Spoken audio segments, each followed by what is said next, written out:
One of the main things I always talk about regarding writing and publishing is making sure you give your readers the quote-unquote best experience in your quote-unquote best work. But let me explain what that means. Every action you take and task you accomplish in life starts with intention.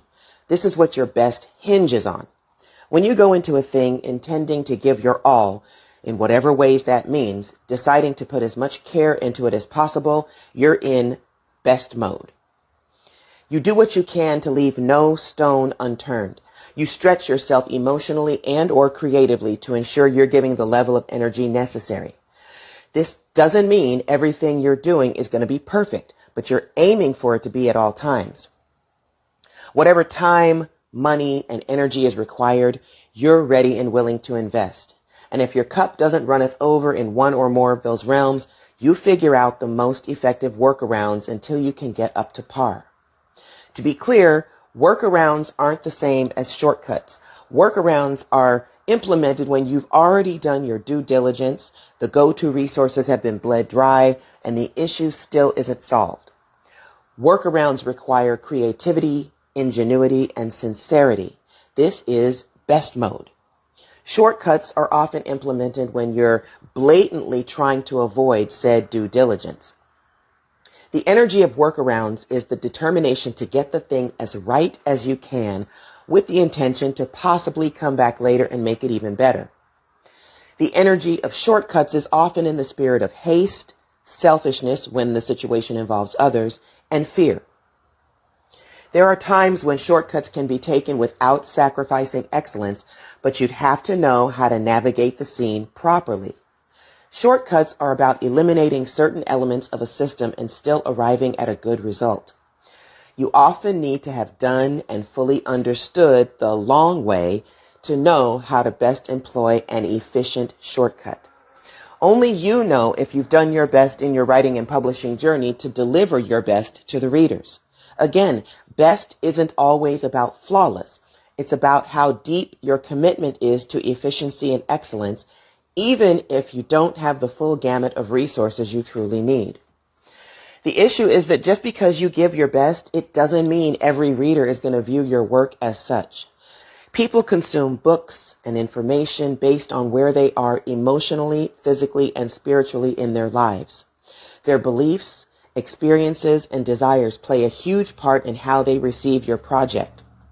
In my 1-hour masterclass, Writing to Publish, Penning a 5-Star Project, and in my online course, Ready for the World Publishing Prep, I talk about the hard truth that no matter how great your book is to you and most others, there'll inevitably be folks who won't feel the same way, which means you may get some less than desirable critiques and reviews.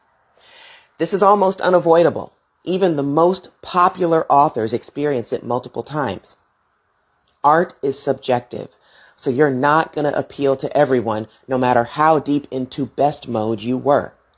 But regardless of how those select folks feel, you still have to be confident that you gave. You have to look back at your creative process and be like, I was in it to win it. My work is solid. Those whom your work is truly for, your target audience, which I also talk about in my masterclass and course, will be happy with it and tell you so. They'll be able to recognize that you didn't skimp on the love as you created. They'll feel like you had them in mind. So just know that while creating, doing, and giving your best doesn't guarantee 100% satisfaction with your audience, it does mean that more people will see your book's greatness than not. So, if you are a first-time author, I recommend both my masterclass and my online course because they are not the same. One of them is an hour and the other one is like 6 hours.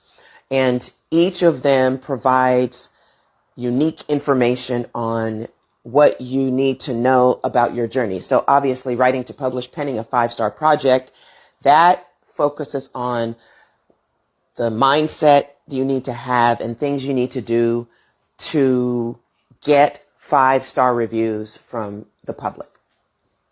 My online course, Ready for the World Publishing Prep, is a full meal about the writing and publishing journey and things that you need to know that you probably don't realize you need to know. So both of them are important. I recommend them both. Like I said, whether you're a first-time author or if you are a previously published author who didn't have the best experience the first time and you plan to publish different books, or you plan to go back and republish your first book, I recommend both items. You can find those if you tap the link in my bio. Both of them are there, and you can get them together, or you can start with Writing to Publish and then move into the course a little bit later. But I do recommend both of them. They will get you set up to have the kind of experience that is optimal for you and your readers.